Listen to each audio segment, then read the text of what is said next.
Recibir a esta población nos ha enriquecido como comunidad. Jardín de Niños María Guadalupe de Alba, Ciudad de México.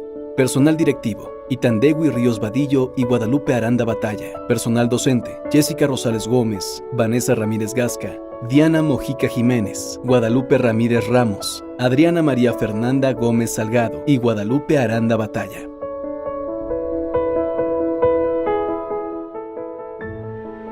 Somos profesoras en un jardín de niños, algunas desde hace 20 años y el resto nos hemos ido incorporando. Una característica particular de nuestro plantel es la regularidad para atender a niñas y niños en situación de migración interna, principalmente de origen otomí. Por ciclo escolar, al menos el 30% de nuestra población estudiantil pertenece a dicha comunidad. Estas familias llegan aquí con la intención de mejorar sus condiciones de vida. Sin embargo, el proceso para llegar a ello es complejo, puesto que viven en condiciones de vulnerabilidad, hacinamiento, es decir, en casitas de cartón sin servicios, o bien en departamentos que el Instituto de Vivienda de la Ciudad de México, INVI, les proporcionó, pero donde llegan a compartir el espacio hasta con 30 personas en malas condiciones de higiene. O bien, sus hábitos alimenticios son poco favorables para su desempeño escolar. En ocasiones, el único alimento que consumen las y los alumnos es el desayuno escolar. Recibir a esta población nos ha enriquecido como comunidad, puesto que ha venido a compartir su cultura, costumbres y tradiciones, lo cual ha resultado positivo para quienes laboramos en este espacio educativo. Por otro lado, a nosotras como docentes nos ha permitido sentar las bases para su vida escolar futura, que en muchas ocasiones se trunca al concluir la primaria, pues a tempranas edades comienzan a trabajar. Incluso nuestras alumnas y alumnos son aquellas niñas y niños que por las tardes y noches están vendiendo dulces o artesanías fuera del metro. Son originarios del Valle de Santiago de Querétaro, o como dicen las madres de familia, del pueblo en el que se originó la muñeca Lelé, siendo esta uno de los principales productos a ofrecer en las calles de la Ciudad de México. A partir de la recepción de esta comunidad, reconocemos que el punto de partida para brindarles atención educativa es darnos el tiempo para conocerlos, es decir, saber cómo interactúan, cómo resuelven, cómo se integran, cuáles son sus intereses y necesidades. Todos estos elementos permitirán una intervención más acertada. En este sentido, identificamos que los principales aspectos a trabajar son las habilidades socioemocionales. Se observa que son niñas y niños que carecen de cercanía con sus familias, o bien que las muestras de afecto son escasas, y esto genera que difícilmente expresen y regulen sus emociones, lo que impacta en el tipo de interacción con sus pares. Asimismo, es necesario establecer rutinas, pues al ser este el primer acercamiento a un espacio de educación formal, se requiere establecer tiempos para realizar determinada acción o actividad. Por último, fomentar hábitos de higiene y cuidado personal. Incluso nos hemos visto en la necesidad de explicarles cómo se utiliza un baño, cómo lavar sus manos, etc. Por otro lado, es fundamental conocer también a las familias e involucrarlas en la medida de sus posibilidades en las acciones que proponga la escuela, ya que hemos descubierto que son muy participativos, sobre todo cuando de compartir su cultura se trata. Han venido a dar talleres sobre su vestimenta, alimentación, etc. La comunidad recibe de manera muy positiva este tipo de experiencias en las que las niñas y niños muestran gran interés por aprender cosas diferentes. Por ejemplo, aprender a saludarse en otomí, volviéndose una actividad rutinaria que les genera la inquietud de conocer nuevas palabras en esa lengua y nos da la posibilidad de preservarla. La oportunidad de trabajar con niñas y niños en situación de migración nos ha enriquecido no solo culturalmente, sino desde nuestra práctica docente, puesto que nos ha permitido sensibilizarnos hasta el punto de ser nosotras quienes vamos a tocar la puerta de sus casas con la intención de que vengan al plantel a inscribirlos, informarles a las madres, padres o tutores que este servicio es gratuito y que es un derecho de niñas y niños. Maestra, venimos huyendo de la guerra, así que un Lego en la cabeza no es nada. Esta experiencia que hemos venido reforzando a través de los años nos permitió enfrentar un reto importante y muy significativo: la cual comienza en el taller intensivo de formación continua de enero del ciclo escolar 2022-2023. Allí, la doctora Diana, supervisora de zona, nos comparte que hay 3 niños afganos en busca de jardín de niños. Los 3 en condición de refugiados de guerra, y la Fundación Internacional de Rescate estaba buscando atención educativa en el nivel preescolar. Por la cercanía y la ubicación geográfica, las 3 escuelas federales de la zona 31 podrían ser quienes recibieran a los niños. Los papás en esa semana del taller intensivo visitaron las escuelas y por localización decidieron integrarse con nosotras. Durante la primera semana de enero del 2023, empezamos a tener comunicación con la fundación, sobre todo quienes en ese momento fungieron como mediadores para los procesos de inscripción, así como para su llegada al jardín. El primer reto que enfrentamos fue incluso antes de que las niñas y niños se incorporaran. La comunicación se dificultaba debido a que los padres hablaban pashto, un dialecto afgano, diferente a la lengua que se habla en Afganistán. Era un dialecto del cual había muy pocos hablantes. Sin embargo, a partir de algunos conocimientos del inglés por parte de uno de los padres, la directora y una docente del plantel pudimos explicar el proceso de inscripción, funcionamiento de los propósitos y servicios del preescolar de la Ciudad de México. Es decir, todo el proceso de inscripción y de enseñanza en una escuela. El siguiente reto tuvo que ver con aspectos administrativos. Las familias, al salir de su país, tomaron cosas indispensables y corrieron para alcanzar a subir a un avión. Es decir, que en el aeropuerto de Afganistán huyeron.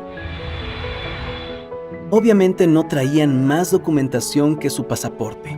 Es con lo único que lograron salir. Entonces, a la hora de inscribir a sus niños a la escuela, desde luego, las plataformas y los procesos de control escolar nos impedían llevarlo de la manera cotidiana. Así que establecimos comunicación con el área de control escolar y ellos los inscribieron directamente en la plataforma. Es importante mencionar que dentro de las conversaciones con los padres nos percatamos de que para ellos era muy interesante cómo funcionaba todo, pues en Afganistán no hay un sistema educativo como el de México. No existe el nivel preescolar y, por supuesto, únicamente son los varones quienes van a la escuela y a partir de edades más avanzadas, por lo que todo lo que se les ofertaba era muy novedoso, incluido el desayuno escolar, el cual no podían creer que tuviera un costo de 50 centavos. Después del proceso de inscripción, los alumnos se incorporan a la escuela, la niña a primero y los 2 niños a segundo. A este punto, las docentes ya sabíamos cuál sería su grupo, ya habíamos informado a la comunidad educativa y, por supuesto, las niñas y niños ya sabían que llegarían nuevos compañeros.